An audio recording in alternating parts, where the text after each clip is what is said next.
Our next speaker is Dr. Keri Shafer. She's from Boston, the Boston Children's Hospital and Brigham and Women's, and she's an ACHD cardiologist, and she is going to be talking with us about exercise and cardiopulmonary exercise testing. So, Dr. Shafer. Thank you. Are you ready? Well, I don't know about that, but I feel like the one to talk about exercise because you've been sitting all day long, and it's a beautiful day, and you have had a very lovely lunch. So at the end of this, I hope you feel motivated to go out and exercise. The other thing I do want to just prepare you for is at some point, this is going to apply to everyone as a patient, because there's everyone in the room who needs to exercise to maintain their cardiovascular fitness. So why do we do an exercise test? This is something that's actually very different depending on which area of the country you receive your ACHD care, depending on how often you get the cardiopulmonary exercise testing. So obviously, you're a cardiologist, if you're patients, or if you all are providing care, you've made a decision with regards to how you think about patients individually and follow them long term. The way that we think about it in Boston is sort of like the Formula One race. If you're going to take your car out for a big event, you kind of want to know how it's functioning before you go for the big race. And it's very difficult to know if your car is running correctly if you're only driving it to the store every day. And so that's kind of how we think about it. We want to know if our engine is working well. We want to know if the tires are working well in a controlled atmosphere before we do the Formula One race. This is a picture from actually the lab in Dallas. It's a very high fidelity lab in which we use an old technique to measure cardiac output and VO2, which is the Douglas bag technique, for those of you interested in the history of CPET testing. The concept is basically the same. Who here has had an exercise test? Ooh. Not many providers raised their hand. So I think that everyone who orders, I will tell you, when I learned to do cardiopulmonary exercise tests, I was not allowed to do them until I had experienced one. What patients in this room feel that that's fair? Yes. They're tricky, they're annoying. It's very annoying to have like the slobber and the, mouthpiece. It's very difficult to do, and I think it's useful to understand that this isn't somebody's very, very, very best effort, but it is useful to compare. And the reason why we like them is because it gives us a lot of information. Cardiopulmonary exercise tests give us VO2, oxygen uptake, VCO2, the amount of carbon dioxide that you produce with exercise, minute ventilation, and then also we get an RPE scale, which we'll talk about a little bit, which is just like a qualitative assessment of exercise. VO2, VCO2, and minute ventilation are then used for a variety of different other calculated variables. So we'll compare VO2 to heart rate, we'll compare VCO2 to ventilatory and minute ventilation, which will give us an estimation of ventilatory efficiency. So there's a lot of great data that we get, which is why as providers we really like it, because that gives us additional data to understand how the cardiac function is, how the congenital heart disease is holding up. This is probably the most important reason I like cardiopulmonary exercise tests. So VO2, which is the measure that we get, sort of the single most important measure on the cardiopulmonary exercise test, is a very important measure to know because it directly correlates with cardiac output. So this is a study, the red line is normal correlation. If you took like sort of the average 20-year-old and had them do a cardiopulmonary exercise test, the cardiac output, the amount of blood pumped out of the heart every minute, would be shown on that red line. The study that one of the studies that we did in Dallas was one on transposition of the great arteries with systemic right ventricles, which I know there's at least one person in the room with. And that was this black line. So, so you can see here that the correlation is still pretty tight, but the line is slightly flatter, meaning that the cardiac output doesn't increase just as much as the VO2 goes up. But it's still useful information. So I know that if my patient is able to exercise out here to a VO2 of 2, that suggests that their cardiac output is higher than when they were exercising here at the lower level. And that tells me something about whether or not they have the ability to generate that higher cardiac output. Because they're going to have to generate a higher cardiac output if they get pregnant, or if they decide to climb up 5 flights of stairs, or get sepsis, get a terrible infection. They're going to have physiologic changes, and understanding their ability, their cardiac reserve, is going to be useful for me as a provider. There are averages for peak VO2s across different patient populations. This is just an average published from the medical literature, that first citation of 2011. It's not necessarily reflecting each patient, and I will tell you that it's the published medical literature. It's not entire cohorts of patients at each institution. So I think on average these are kind of low. But just useful to know that there are averages for each diagnosis, and it might be helpful to, at least when you're seeing patients, or if you are a patient with one of these conditions, not feel compelled to compare yourself to the average for your age. You can compare yourself to the average for your age and your heart condition. But it's important to remember that a VO2 assesses a small part of the quality of life and symptoms, and the reverse is true. The quality of life does not necessarily correlate with peak VO2. We were talking, actually, Dr. Cedars and I, a little bit earlier about when I use the cardiopulmonary exercise test. And one example was recent. I had a patient come to me and say, I'm feeling great. I've been exercising more. I've doubled my exercise training program. I've had no issues whatsoever. I put him on the treadmill just because I wanted to see what he had done. And he was actually 10% lower than his prior cardiopulmonary exercise test. Well, it turns out he'd had a major complication of his pulmonary artery, his pulmonary valve, and it was not functioning well at all. His quality of life was great. His sense of his symptoms was basically none, and his peak VO2 had dropped off dramatically in something that I'll not share with you now, but was a dramatic thing that required surgery within the next 3 weeks. So I think that's an extreme example. Obviously, very uncommon that would happen to a patient, but just something that I personally find useful to sort of double check. You feel well, that's wonderful. Let's make sure that your peak VO2 correlates with that. Because if they uncouple, there might be a reason that could help us keep you feeling well for a long time. So what happens when we exercise? I don't know if you guys can see that very well, but I think that most of you have a general sense of what happens when you exercise. Several things happen in particular that are very important to the heart. Number one, the catecholamines go up. So epinephrine, norepinephrine, the things that make our heart rate increase when we're anxious or sleep deprived, those are also the same hormones that go up in the first part of exercise and stay elevated. There's a change in the way that the potassium and sodium are handled, both in the muscles and in the heart. And then there's also a change in sympathetic activity. These things, together with some of the metabolic demands of the muscles, change the amount of cardiac output that the heart needs to produce, and then also changes the heart rate. There's also changes not shown on this slide with regards to the blood vessels. So the systemic vascular resistance, meaning the blood vessel tone, changes depending on what part of the muscle is being exercised. So if your legs are being exercised, you're going to dilate those blood vessels so that more blood can come to your legs to do more exercise. That changes the blood pressure in the bottom half of your body. And then the relative changes also then rebound after you stop exercising. And those changes are also very important. For patients, for example, that have coarctation, for example, they are naturally at higher risk for hypertension because of their long-standing sympathetic tone elevation.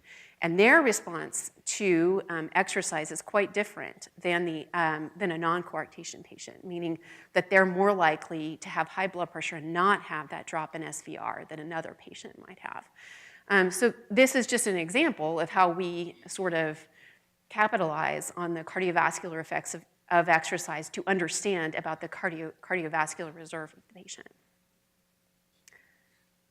This is a little bit of animation talking about the fact that the myocardial oxygen demand also increases. So if you have a compromise to the amount of blood that your heart has through your coronary arteries, then exercise is another way to find out whether or not that coronary artery supply is adequate.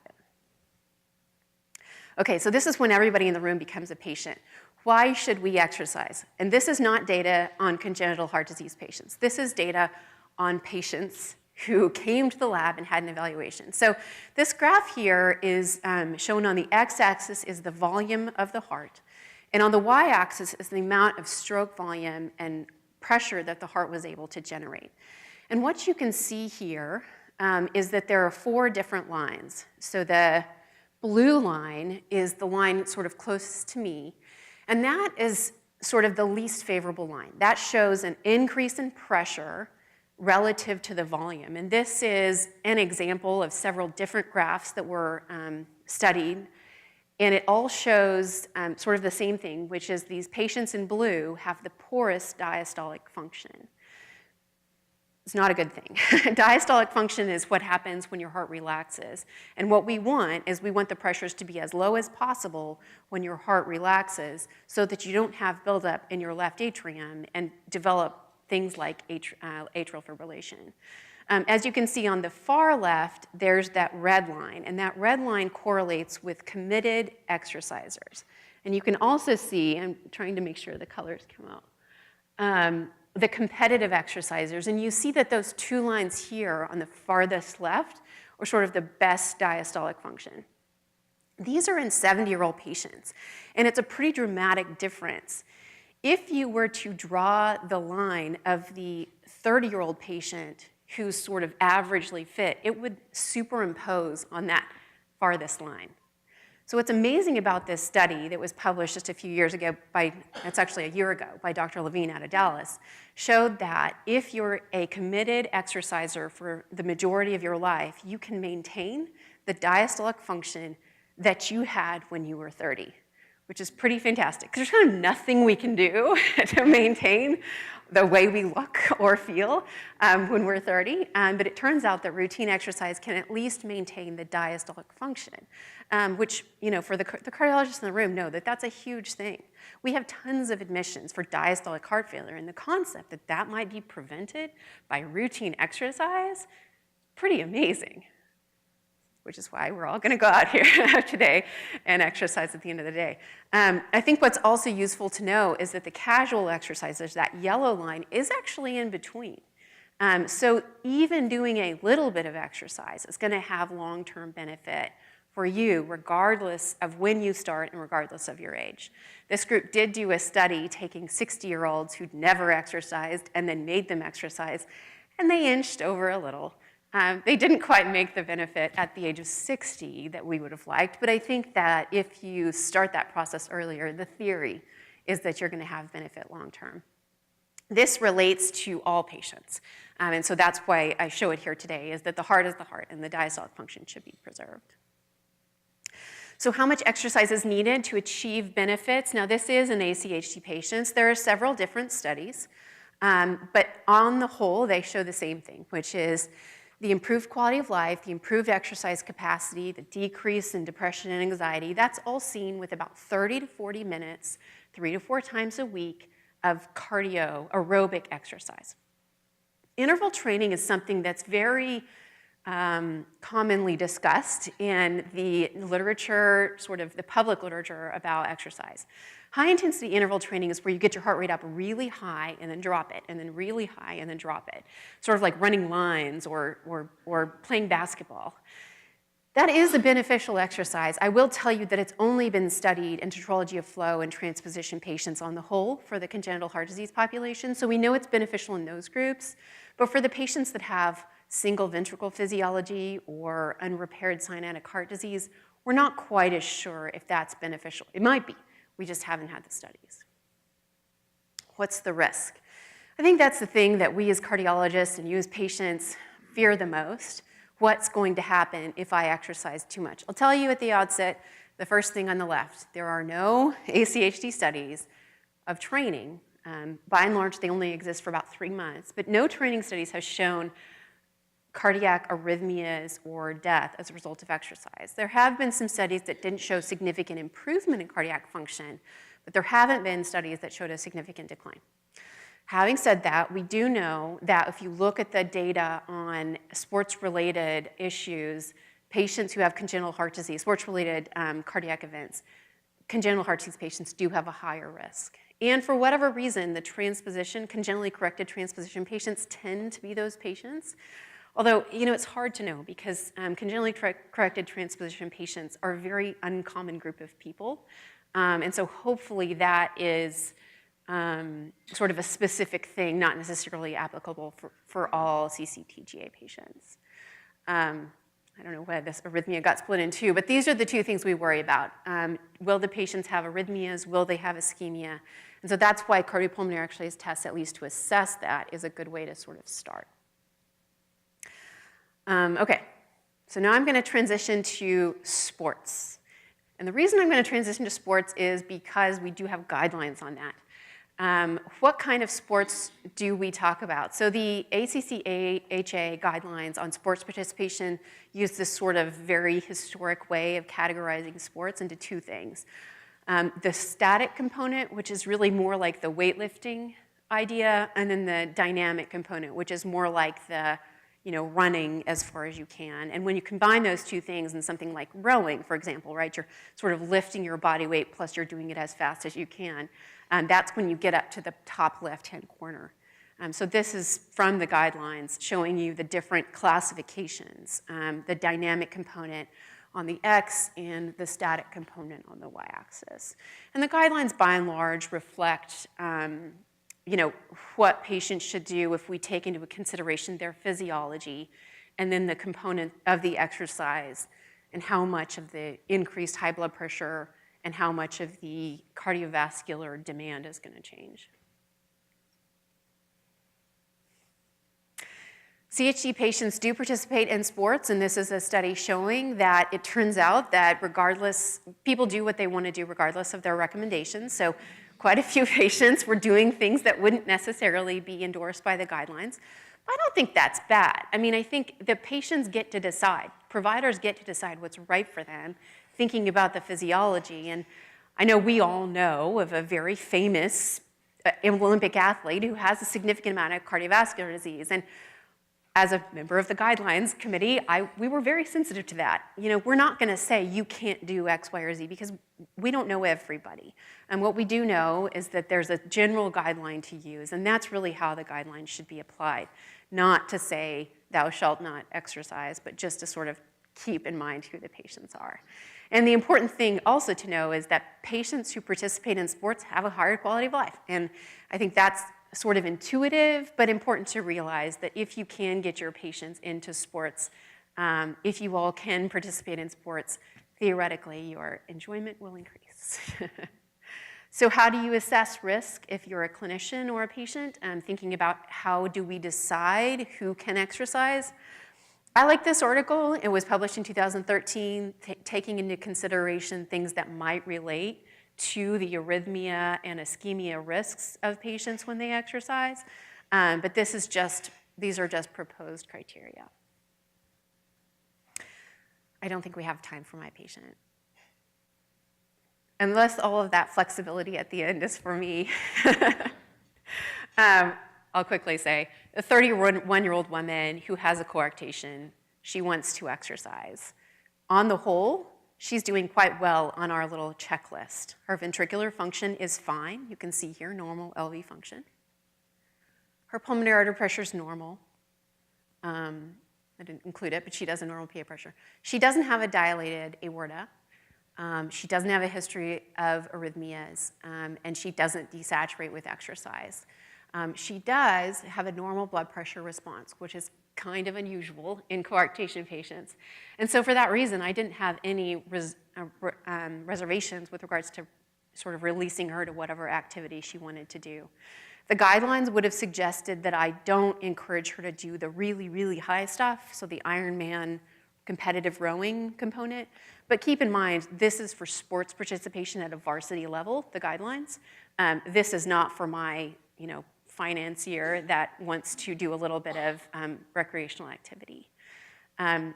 What I recommended to her were these two components. First, listen to your heart. People find that a little frustrating, I think, because no one really knows what that means. Listen to her. What we mean is that if you feel bad during the end of exercise and you have to stop, that's probably too much. If you feel completely wiped out 2 hours after your exercise, that was too much. If you can't, go to the store or take a shower that evening, no, that's not okay. So generally speaking, when I mean listen to your heart is, if you feel profoundly fatigued and are not able to do your regular activities after exercise, you're overtraining. If, on the other hand, you can exercise, 20 to 30 minutes later you feel great, you want to do more than you did before you exercised, that's exactly the amount of exercise you should be doing. The other thing that we use is this RPE scale, rated perceived exertion. Has anybody used that? Sure. So I like to use it in my webinar. We included this. So we did a webinar on how to know how much to exercise. And what I told people was that this is just a scale of how hard I'm working. So all of you right now are sitting at a 6. It's supposed to correlate with heart rate, so 60 beats per minute theoretically is what you're sitting at. And your peak heart rate is probably somewhere in the 200 range. And so what we do is just create a scale in between there. So you should probably exercise, if you're going to do 30 to 45 minutes, probably in the kind of yellow-green zone. And then if you're going to do the intervals, it's probably in the yellow-red zone, and never get up to 18, 19, or 20. So the super, super intense stuff, that's stuff that really doesn't have a benefit, save the Olympic athletes and the competitive, sort of triathletes. Why should we exercise? We know that in addition to the improvement in quality of life, there's a decrease in mortality and CV morbidity in all comers, which we assume can be applied to congenital heart disease patients. There are risks of sudden cardiac death, but risks can be attenuated by both understanding the disease complexity, looking for the risk factors, but most importantly, not being in bad shape. So it turns out that, and for those of you who've been part of any sports teams, and certainly the Boston Marathon physicians will tell you, the patients that do the worst, you probably remember this from when you were MGH, the patients that do the worst are the people that pass out at the marathon are the ones that didn't train for the marathon. So the very, very most important thing, and honestly, if you can leave here knowing one thing, it's that if you want to be in the lowest risk category for exercise-related complications, don't be a slug. Be in good shape to begin with. And it doesn't have to be, I did not give you an exercise prescription that said one size fits all. I said 30 minutes, 3 to 4 times a week of whatever you want to do. That's all it takes. And that's actually kind of doable.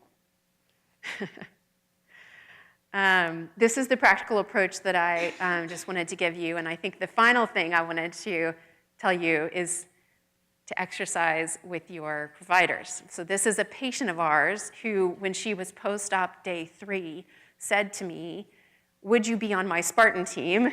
To which I could only say yes to. Unfortunately, I injured my shoulder and did not get to participate, and she did. But I did it the next year. But the point being that I think that there's benefits to exercise for us all. Thank you.